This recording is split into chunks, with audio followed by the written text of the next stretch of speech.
So my name is Jane Eliasoff. I'm the director of the Montclair History Center, as most of you probably know by now.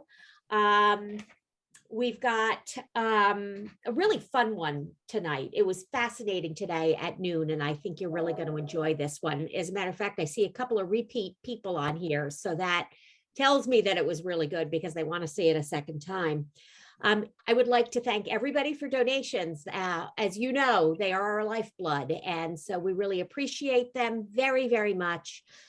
You can do it by sending a check the old-fashioned way to 108 Orange Road, Montclair, New Jersey, 07042. You can do it by credit card on our website. We also accept Venmo. Just search for Montclair History Center and my name will pop up. That tells you you're in the right spot. And then finally, we take Zelle if you're more comfortable with Zelle. So if you have a little extra that you can toss our way, we'd really, really appreciate it. And with that, I'm going to introduce our speaker tonight.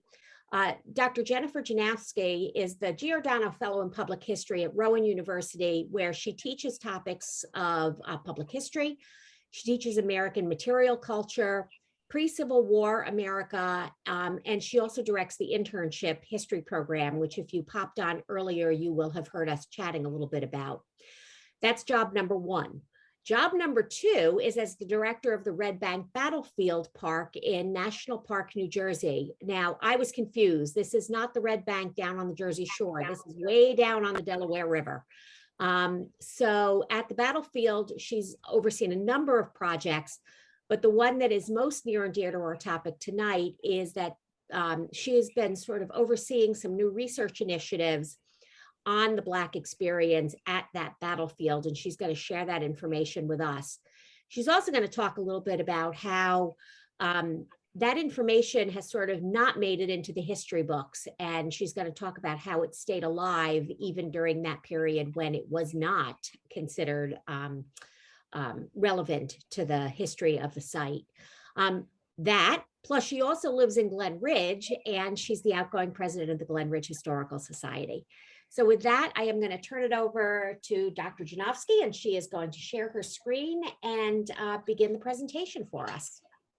Thanks so much, Shane, and thanks everybody for joining us this evening. I'm so excited to talk about this research. I always love sharing my research with the public. By definition, I am a public historian. So any chance I get to share history information outside of a traditional academic classroom, it makes me so happy. So, so thank you for participating this evening. I want to start off the discussion with some background on the Battle of Red Bank, because I suspect most of you are not familiar with it. But I think you'll agree with me by the end of the presentation that this needs to be made into a major Hollywood motion picture. It's so compelling of a story. So we'll start off with the background of the battle, and then I'll share my screen and talk a little bit about our park and how we interpret Red Bank Battlefield. What if I told you that the Battle of Red Bank was one of the greatest upset victories of the American Revolution? In September of 1777, Philadelphia fell to the British. The British were thrilled to take the city of Philadelphia, but they were tired and they were hungry and they were in desperate need of supplies.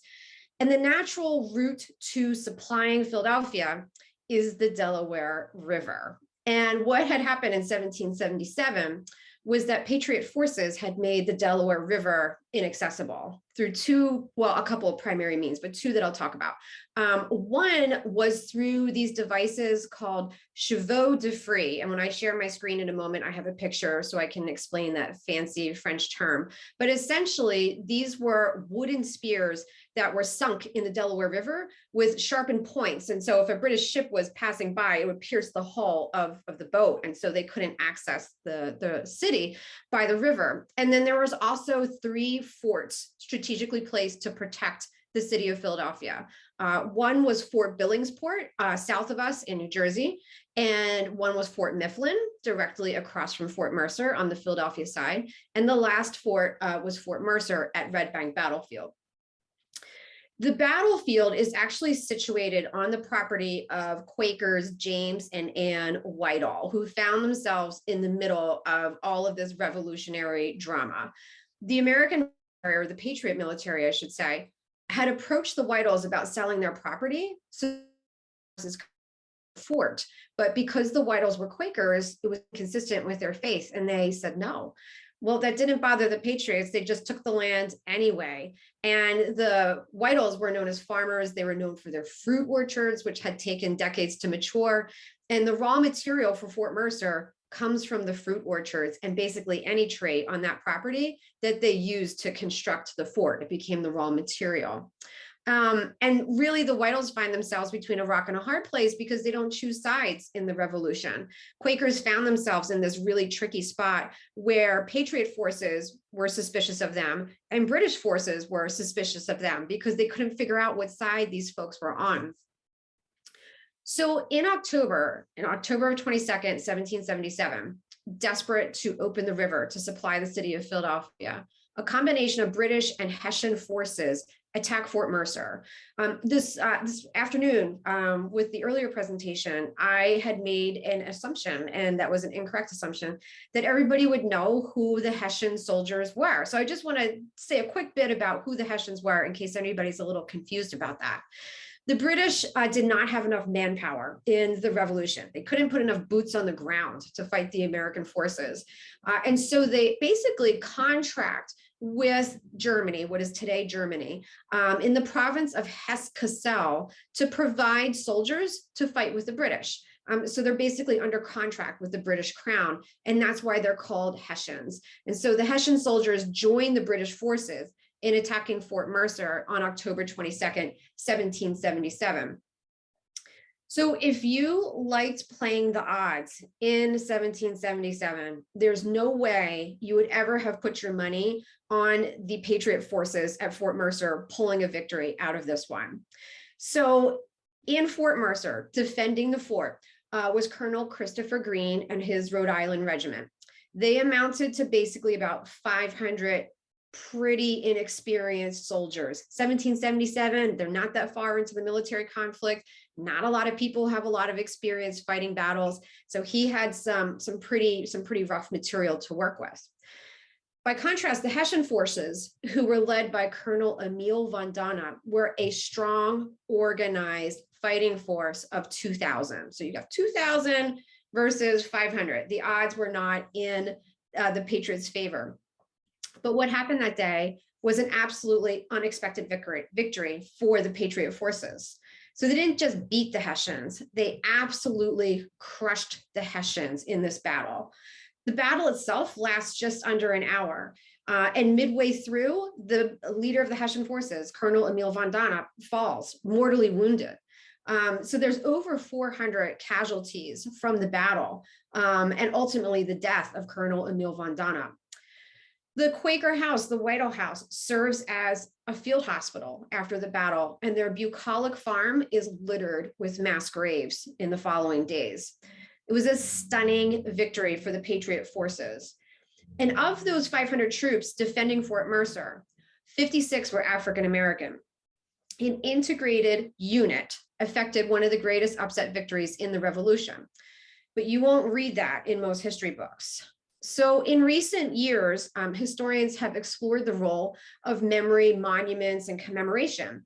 How the revolution's key moments are remembered and by whom generates really interesting questions about race and memory. So the prevailing narrative with the story of Red Bank is a story of pluckiness, leadership, and courage, a victory against incredibly long odds. Absent from that narrative is the story of diversity, specifically the Black experience fighting at the Battle of Red Bank. And so while most historians have not taken up this question, there's also a long history of even denying Black participation in the battle. So for example, in 1927, local historian Frank Stewart concluded that the swarthy complexion of the Frenchmen at the battle gave origin to the report that there were some Negroes there under Colonel Green. So this presentation explores the history of this absence, documents the attempts by the Black community to keep this memory alive, and the role that Black participation in the battle played in national conversations regarding patriotism, citizenship, and loyalty. So I'm going to share my screen now so you can get a sense physically of like what the battlefield looks like, what the Whitall House looks like. So welcome to Red Bank Battlefield Park. So a couple of quick notes about who we are. We are a 44-acre park that is administered by Gloucester County's Department of Parks and Recreation.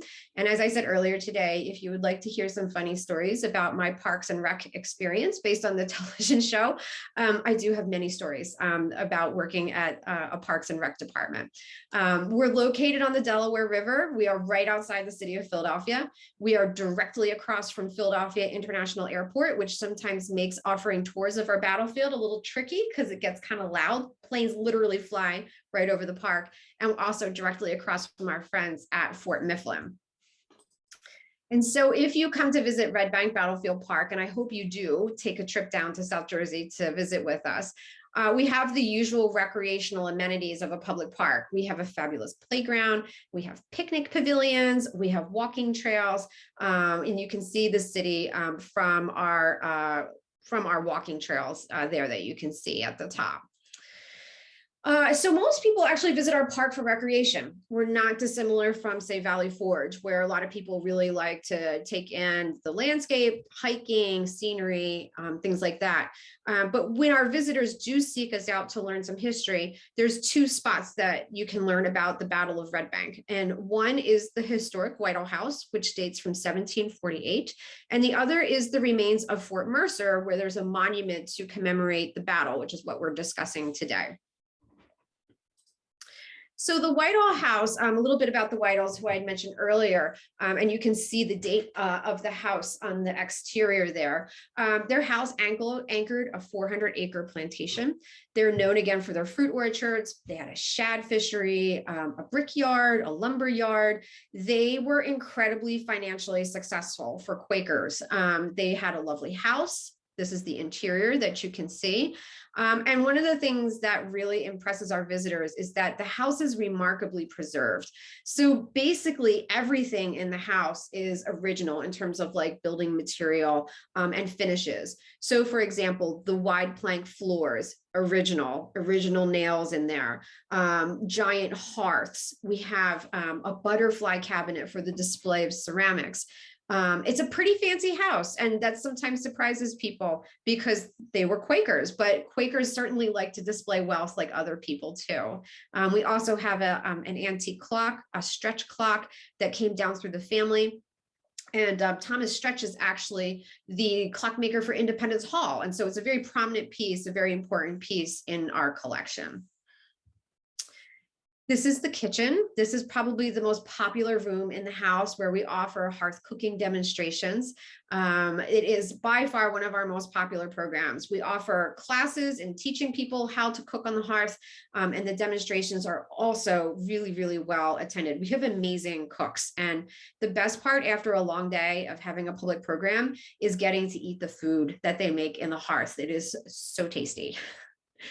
So in 1776, the bucolic life of the Whitall family pretty much comes to an end as tensions, mount between the United States and Great Britain. And so one of the fun things I love about studying New Jersey history is that it's considered the crossroads of the American Revolution. And that's because more battles took place in the state of New Jersey than any other state in the country. There is so much Revolutionary War history in New Jersey. A lot of people think, oh, Boston, Philadelphia, sure. But those are cities. The entire state of New Jersey is crisscrossed with battles in the earliest days of the war. So this is a map of what Fort Mercer looked like. You can see its proximity to the Whitall House that was literally right outside the doors of their house. The fort itself is huge. It is a giant fort that stretches almost 500 yards, and it is not particularly well constructed. They didn't give a lot of thought to how they were going to defend the fort. And I always joke that Americans were just not experienced in war at this point. They're not very good at building forts and fortifications. And so the fort itself is definitely going to be an issue when it comes time to defend it. So this is our teaching tool, our favorite teaching tool in the house. It is a model of Fort Mercer, and it gives you a much better perspective of how this was built. You can see all the wooden material, the organic material that was used to construct the fort. And so they have sharpened sticks known as abatis. So there's sort of a ring that protects the fort from advancing soldiers. There are, you can see there's like a gully around the fort, like a moat style thing to prevent people from accessing it. And so even though it's like a really cumbersome and difficult fort to defend, it's big, you know, it is definitely a force to be dealt with. And these are those chevaux de frise that I had mentioned in the beginning of the presentation. These are the spears that are sunken underneath the Delaware River to protect the city of Philadelphia. Interestingly, only the Pennsylvania Navy knew where those obstructions were. And so, you know, the Philadelphia Navy or pilots could just navigate the Delaware River and scoot around them, knowing exactly where they were, but they were a formidable defense to the city. So, you know, I always warn my students not to have history heroes because ultimately they'll just break your heart. You'll eventually learn something about them that makes them very distasteful. But so far, I haven't had that situation. This is Christopher Green, Colonel Christopher Green. And I have to say, I have a major history crush on him. He's one of my favorite people. And I really enjoy studying him. He's so interesting. Colonel Christopher Green is the commander of the Rhode Island regiments. There's the 1st Rhode Island and the 2nd Rhode Island, and they are charged with defending Fort Mercer. And so George Washington writes to Colonel Green and he says, "The post with which you are entrusted is of the utmost importance to America. The whole defense of the Delaware absolutely depends on it."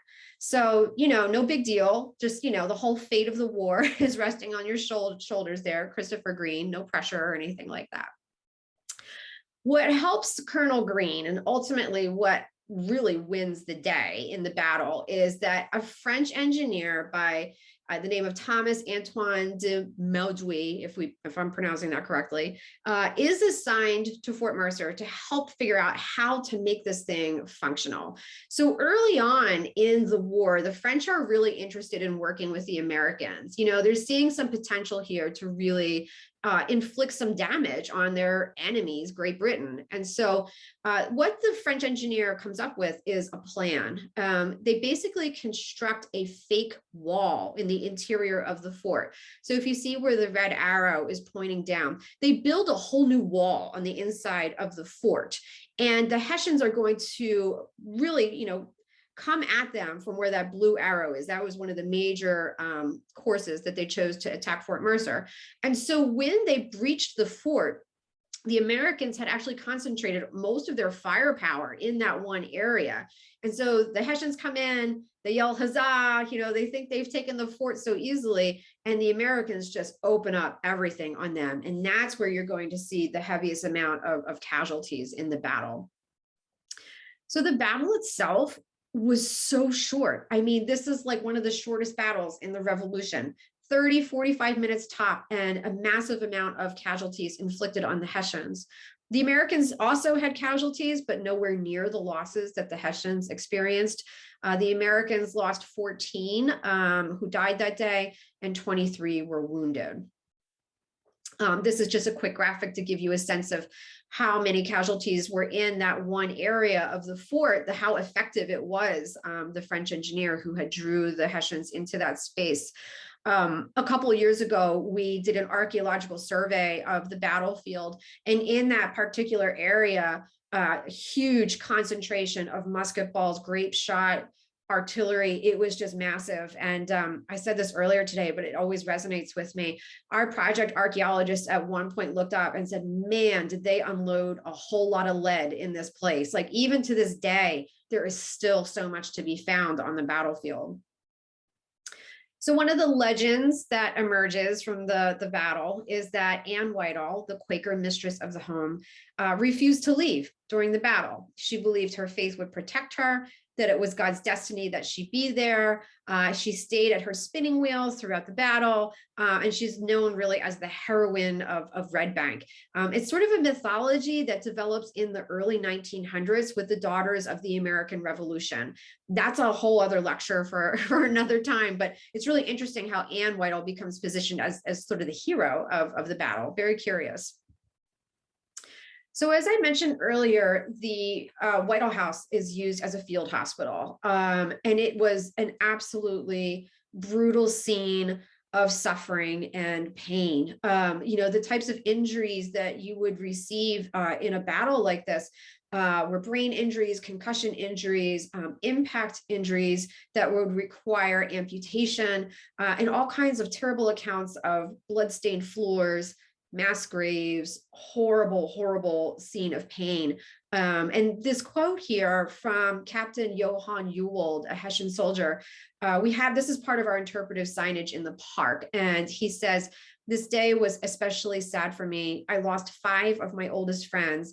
As long as I have served, I have not yet left the battlefield in such sorrow." And so, one of the things we try to do with our interpretation is to humanize those Hessians. These are young men who were looking for a financial opportunity because there were no others to be had. They signed up thinking that it would be a way to make some money and send some money home. And here they are caught up in the midst of this war with Great Britain and America. And it's just not what they had signed up for. So moving forward, we're going to jump forward in time here to the 1830s and talk about the memory of Red Bank. How did people remember this battle? It's really interesting how the revolutionary generation in the 1830s is aging, and it's aging quickly. In the 1820s, Lafayette visits Philadelphia on his tour of America, and there's this really developing culture memory of the revolution and who the victors were and whose faces were associated with it. So I want to share with you an exchange between James Forten, this gentleman here, who was a young man at the time of the revolution. He was 15, 16 years old. And he goes on actually to be one of the most affluent Black men in America. He absolutely makes a fortune. He is hands down the strongest voice of Philadelphia's free Black community, very influential, definitely, outspoken abolitionist. And he's writing to William Lloyd Garrison, who is editor of The Liberator. And so in the letter, Forten expressed concern about the recent popularity of colonization societies. And so colonization societies were gaining in popularity with the idea of repatriating Black Americans to Africa. So Forten argues against colonization societies, stating, "We are contented in the land that gave us birth and which many of us fought for." He shared with Garrison his memory of seeing the New England regiments in 1777, noting them as brave men as ever fought. He writes of the overwhelming victory of Colonel Christopher Green at the Battle of Red Bank, but of Black participation in the battle, he sadly concluded, "All this appears to be forgotten now." So it's 1830s, and it's already being forgotten by white mainstream society.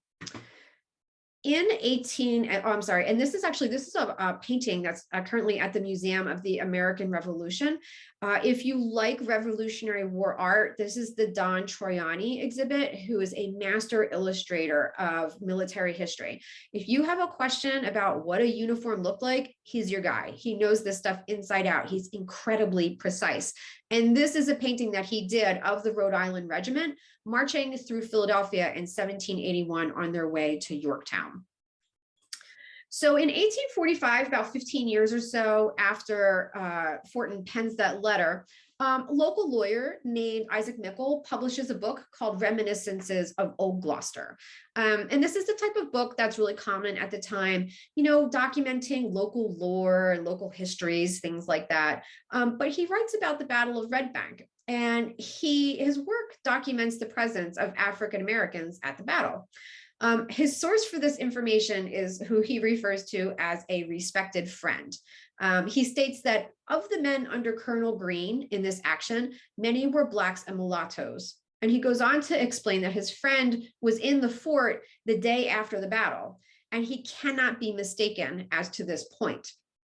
And I think it's really interesting that he chose the words that he cannot be mistaken, because it's almost as if he's actually having an argument with somebody. Like it's us, as if people are already saying, no, they weren't there. There's no proof. And Mickle is like, nope, not mistaken. My friend was there. I can trust his word. I can say with certainty he saw what he saw.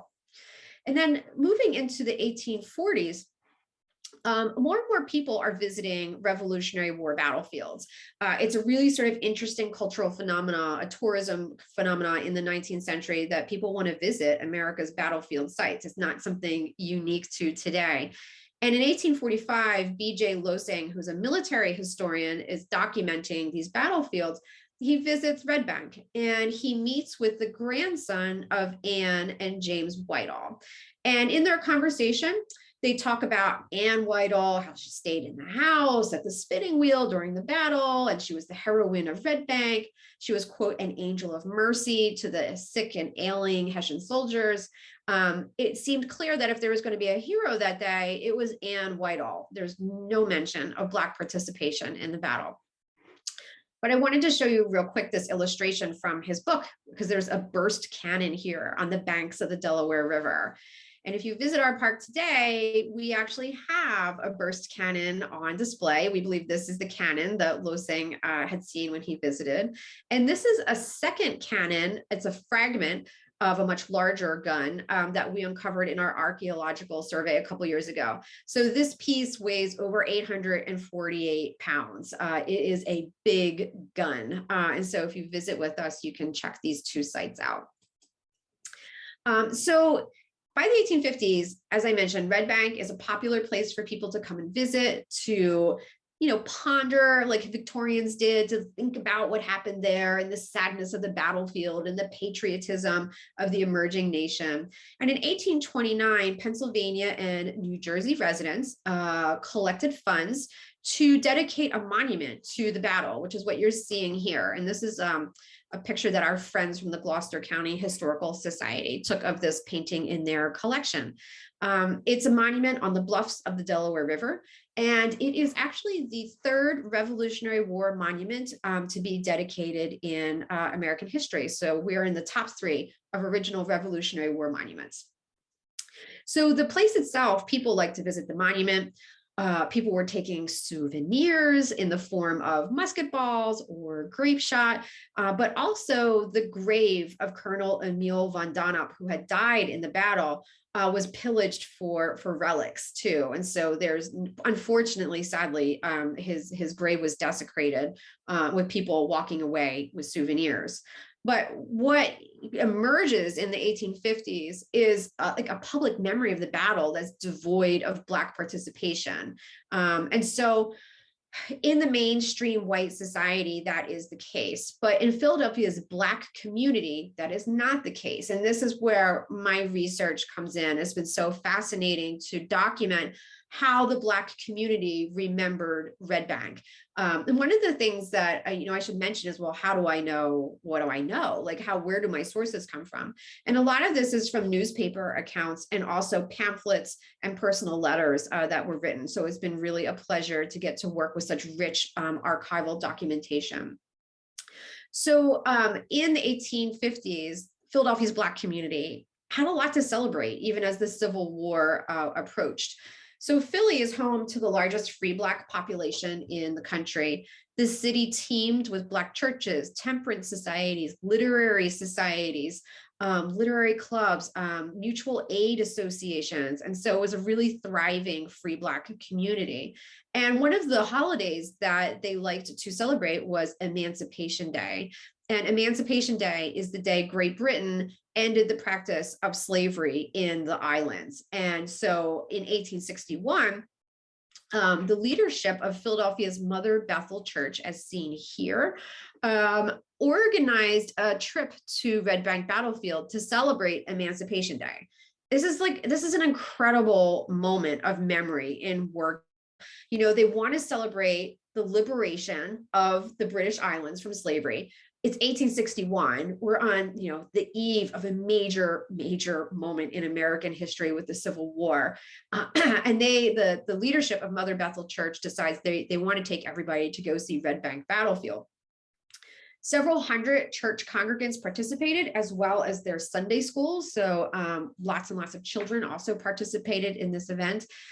And I think it's important to sort of pause for a moment and just really emphasize that the Mother Bethel Church is the incubator of Black historical memory. This church has a long history in Philadelphia. If you visit it today, I mean, hopefully like post-COVID, we can all go visit things again, but in the basement of the church, there's actually a full museum of like the original pews from the original Mother Bethel Church, the original Bibles, the original podium. This is an institution that is well aware of its history. And so it's not insignificant that they chose Red Bank Battlefield to visit. And so they get a ferry from the city of Philadelphia to come on over the river, a relatively short trip. And when their boat disembarked, they actually had a Black band on board to perform. And as they went past the Philadelphia Navy Yard, they actually transitioned into the Star Spangled Banner. And one of the participants said that hats, kerchiefs, capes, shawls, and whatever came handiest were waved. He concludes, no colored camp meeting could ever equal that scene in exciting detail. I mean, what a moment this must have been for Philadelphia's Black community. So much excitement on that boat heading to Red Bank. So at the battlefield, they enjoyed a day of leisure. They played games like Blind Man's Bluff. They walked along the Delaware River.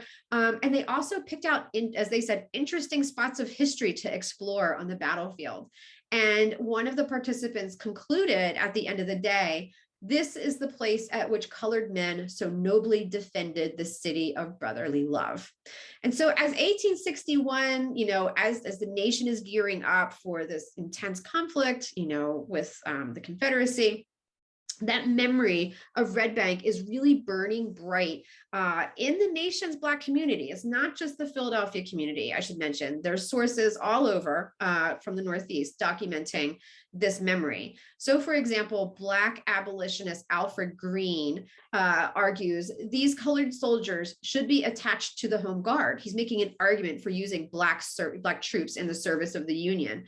He says they will make Herculean defenders. Colored men, it should be remembered, fought the glorious Battle of Red Bank when the city was in peril in 1777. And then if we go on to this next source, Gouldtown is so interesting. It is in Cumberland County, so way South Jersey, and it is a historically mixed race community. And when they got word that the nation is gearing up for this war effort, one of the authors of this book called Gouldtown noted that our people remembered the heroic conduct of the Black and colored soldiers at the Battle of Red Bank during the Revolution, in which they gloried, and they thought to emulate the example of those men.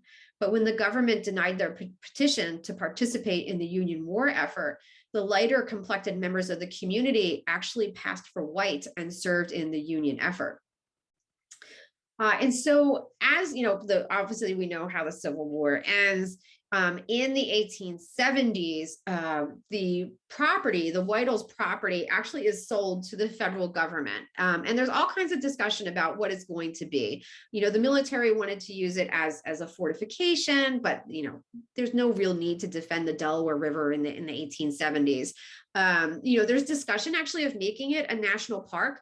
We are located in the borough of National Park, which is no end of confusion for our visitors. We are not a national park, but we are in the borough of National Park. They got a little too eager and enthusiastic, thinking that the federal government would want to acquire it as a federal park, but Teddy Roosevelt politely declined. But by the 1870s and the 1880s, the property itself was not in great shape. In fact, this is a picture of that 1829 monument, which was in serious disrepair. Almost since its construction and its placement on that bluff on the Delaware River, it had been the victim of graffiti, of vandalism. And I know it's not funny, but in the 19th century, there were vandals too, so this is not like a modern thing. So what happens in the late 19th century is that the local groups like the Gloucester County Historical Society and the Sons of the American Revolution petitioned the state to have a new monument put in, something bigger, something better to remember the Battle of Red Bank. So they received $15,000 from the state to build a new monument. And there's all kinds of conversation. What should it look like? What should it say? What should be emblazoned on it? And in this moment, Eugene M. Gregory pens an editorial in the Jersey City News. He is a Black attorney from Newark, and he is actually one of the first African Americans to play on Harvard's baseball team. And he is a strong community leader. And he writes a piece arguing that the monument really needs to commemorate the efforts of the Black troops. He concludes that with these facts established, it would seem most proper and fitting that the inscription upon the monument or the design convey the knowledge that courageous Negro soldiers helped to defend Red Bank, and that the heroic Colonel Christopher Green was perhaps the most conspicuous figure in the Revolution in command of colored troops. Again, 1 year later, he writes more editorials. And this time he makes the point, side by side with the white soldiers, meriting equally with them the glory of the defense, were many Negroes. Interestingly, he refers to Colonel Christopher Green as the Robert Gould Shaw of the Revolution. So if there's any fans of the film Glory and of the Massachusetts 54th, that is a reference to Matthew Broderick's character in the film, but that Green really gets, a shout out for being, one of the first people to recognize the bravery and the ability of Black soldiers. So what happens with the monument in 1906, there's a new monument, and it is massive and it is huge. And this is what it looks like. And there's great fanfare when the monument is unveiled. Thousands and thousands of people poured into the battlefield to see the dedication. There were picnics, there were speeches, there was all kinds of festivities. But what I've seen so far in my research is that this was a very white-centric event. I don't see any evidence of Philadelphia African Americans being there. I can't find any recollections in Black newspapers of anybody participating in the event. And so, in 1861, that had been a major moment for the Black community to be there. But in 1906, it's clear who can and cannot participate. So interestingly about the monument is who got some words on it and who did not. So amongst the plaques on the monument is actually one commemorating the death of Colonel Emil von Donop, the Patriots protagonist at the Battle of Red Bank, gets a commemorative plaque on this monument while Black troops do not. So the 1906 monument was this opportunity to right a historical wrong. I've only shared just a snippet of the research. All kinds of people are talking about how this is a moment to correct the historical record. And instead, the monument's dedication, Black participation, was basically erased from the historical landscape. So I'll be wrapping up my remarks in a minute, but I just wanted to point out that an interesting conversation I had with a colleague recently. Historians don't generally work in what's known as counterfactual history, meaning we don't deal with the what if questions, like what if Hitler had won the war? It's not the type of work that historians do. However, for now, I think it's a really interesting exercise. He said to me, what if when they unveiled that monument, that was a Black soldier on top of it? How would that have changed things? How would that have changed how we remember that battle and how we remember African-American contributions to the Revolutionary War effort? And it's this major thinking about that, monuments and the power to solicit memory is such a fascinating thing to study in the field of history. And what I think I find particularly sad about this moment in time, let me go back, is that the one person who really could have set the historical record straight, Colonel Christopher Green, didn't live to see the end of the Revolution. He dies in 1781. He was ripped out of his bed in New York by British loyalists who brutally murdered him. And I have no doubt, based on Christopher Green's advocacy for these troops, that he most certainly would have let people know about their bravery and been an advocate for their inclusion in the historical record. So how do we know what we know about these Black troops? In 2019, the New Jersey Historical Commission, we received a grant from the NJ Historical Commission to hire a military historian to do the research to document Black participation in the battle. So we worked with Dr. Bob Selig, who is an amazing military historian.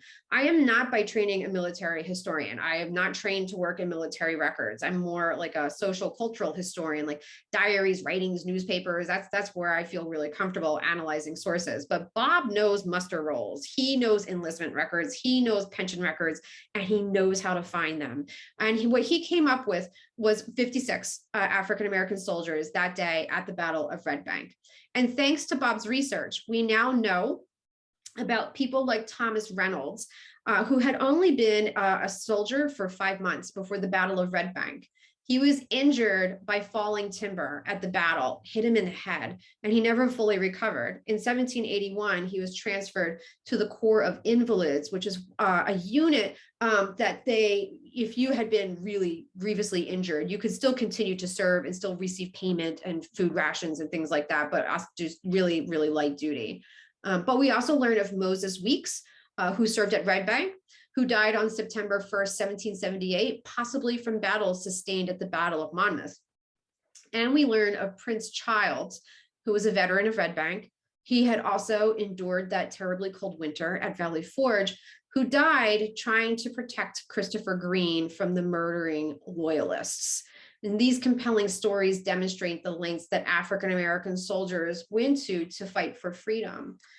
And so since Bob's research, we have hit the ground running, offering all kinds of new programs and new interpretation at the park. So seen here is Joe Beckton. He does wonderful presentations in the Philadelphia area, both as a reenactor for the Rhode Island Regiment and also as a Civil War reenactor, also a tremendous musician and just a wonderful, he's one of my favorite people. Joe Beckton is so fantastic. If you ever have a chance to see one of his presentations, please do.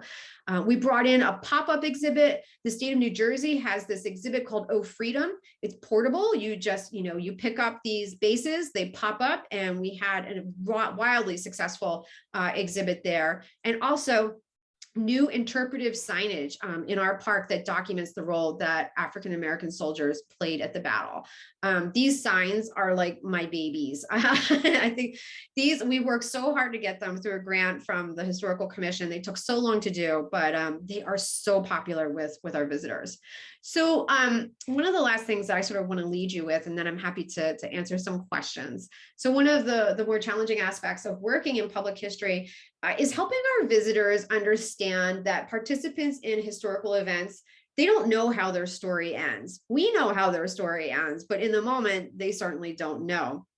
And if we pause to consider and think about that moment when 2,000 Hessian troops confronted Fort Mercer, I encourage all of us to consider how it felt in the fort to be a soldier there.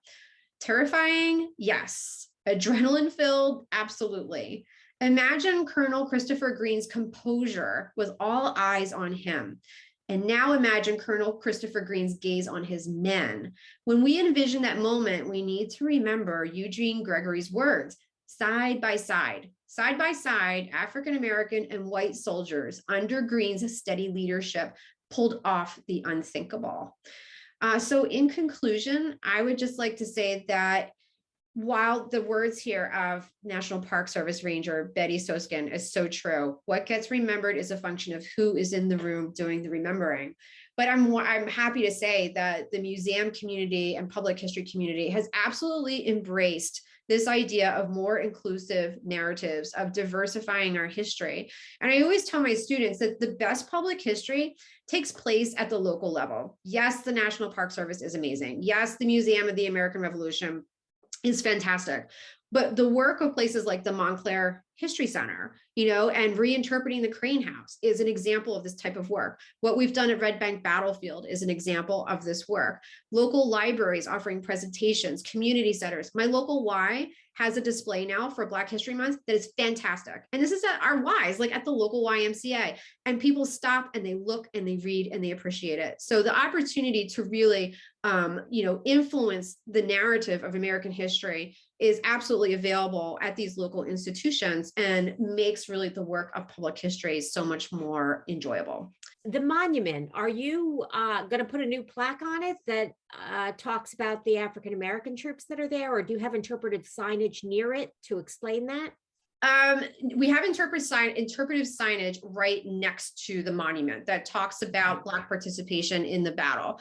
One of the great things about the signs that I'm so glad we went with this particular, model of sign is those graphics can slide in and out. And so we want to update some of those signs with stronger language, given what we've learned over the past year, because the information is good. It's just, we want it more punchy, like we want to hit people a little bit harder with it. But the monument itself, we are probably just going to leave it be and have dueling sort of, stories taking place there.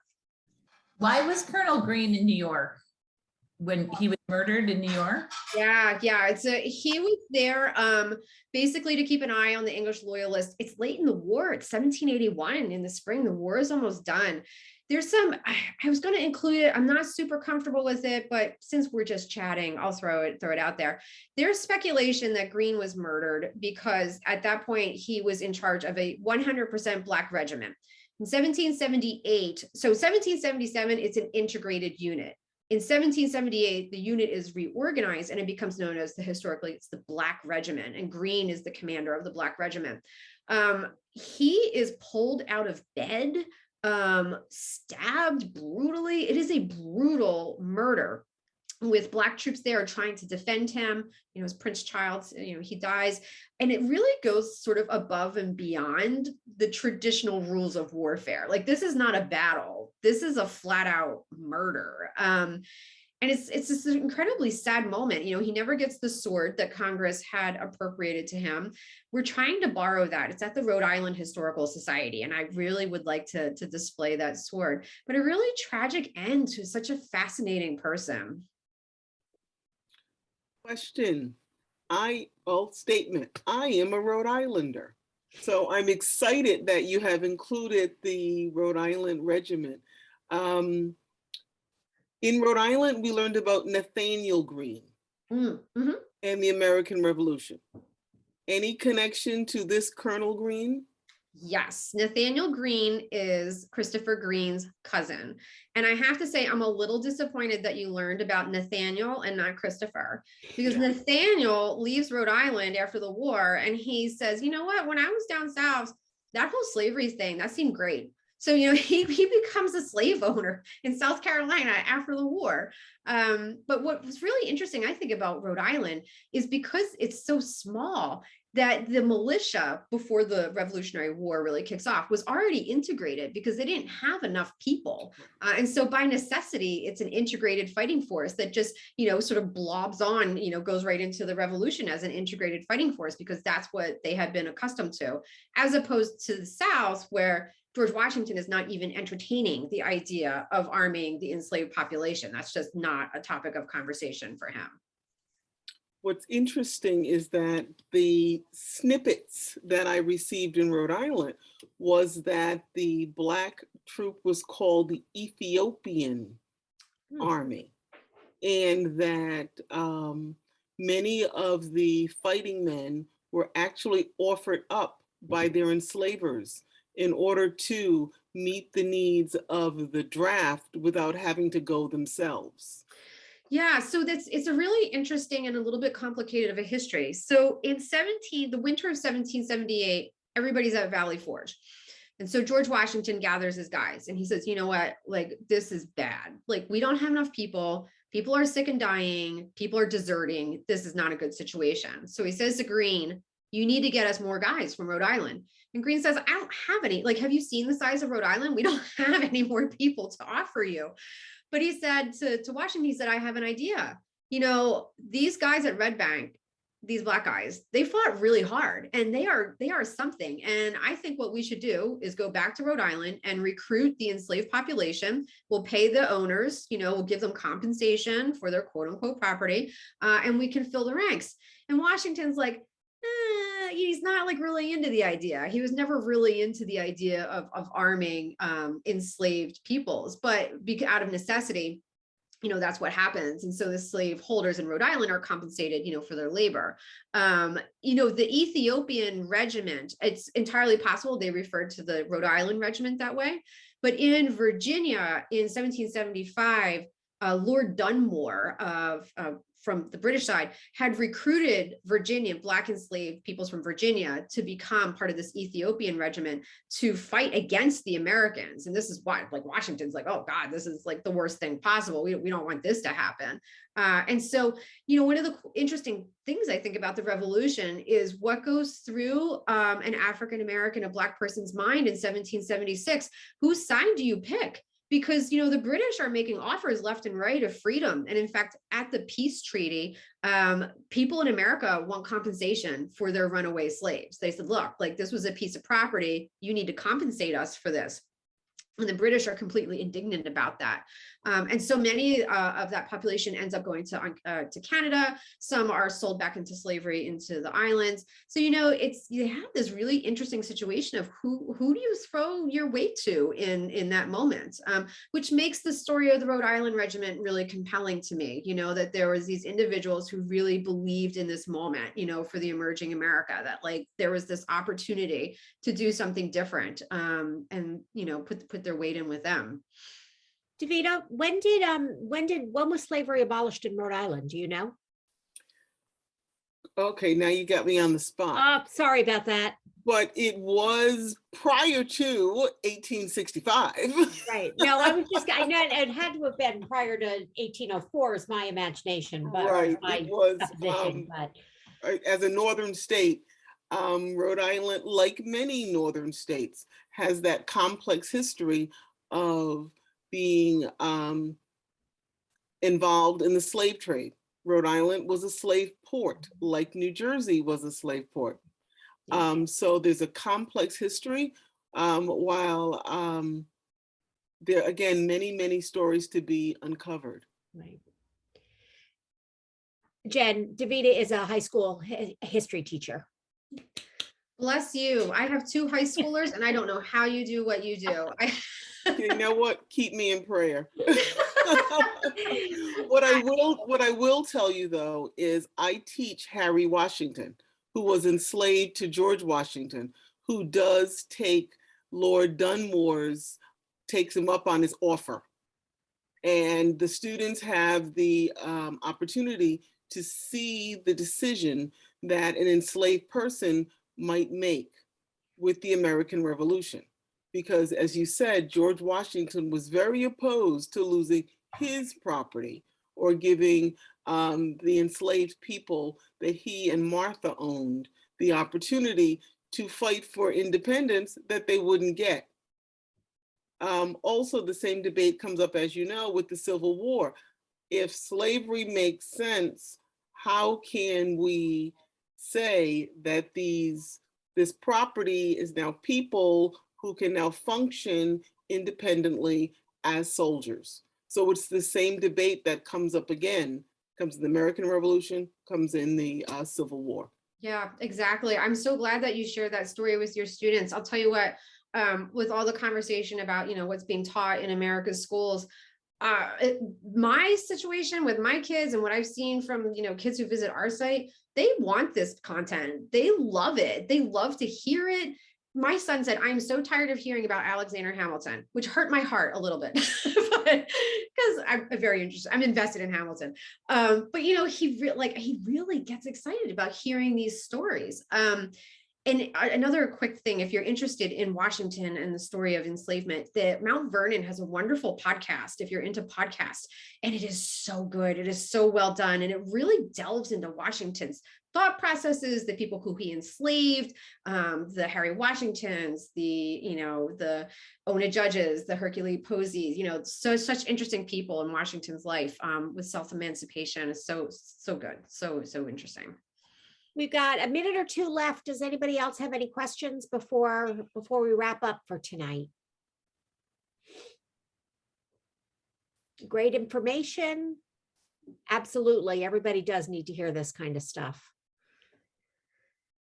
All right. Well, in 2 weeks, I will be presenting at both noon and at 7 p.m. And it will be on the history of the YWCA that was located in the Crane House that was built by Israel Crane in 1796. But it was a YWCA from 1920 to 1965. So I'll tell a little bit about the formation of that and some of the stories that we know about the women that were there. So I hope you join us on that one. And remember, you can always go to our YouTube channels if you've missed any of our program, our YouTube channel if you've missed any of our programs. Easiest way to do that is just go to our website, montclairhistory.org. Scroll down a little bit, you'll see something that says quick links, and there's a little YouTube icon. Just click on that. It'll take you right to our channel. And we've got probably 35 or 40 of these up now. So lots of history there that you can skim through and find out what you'd like. Laura, thank you for that compliment. And with that, I'll say good night to everybody. Stay well, be safe. Bye-bye. Bye-bye. Thank you again. Good night. Bye-bye. You're Thank welcome. you. Oh, you're welcome. Thank you for Yeah. teaching.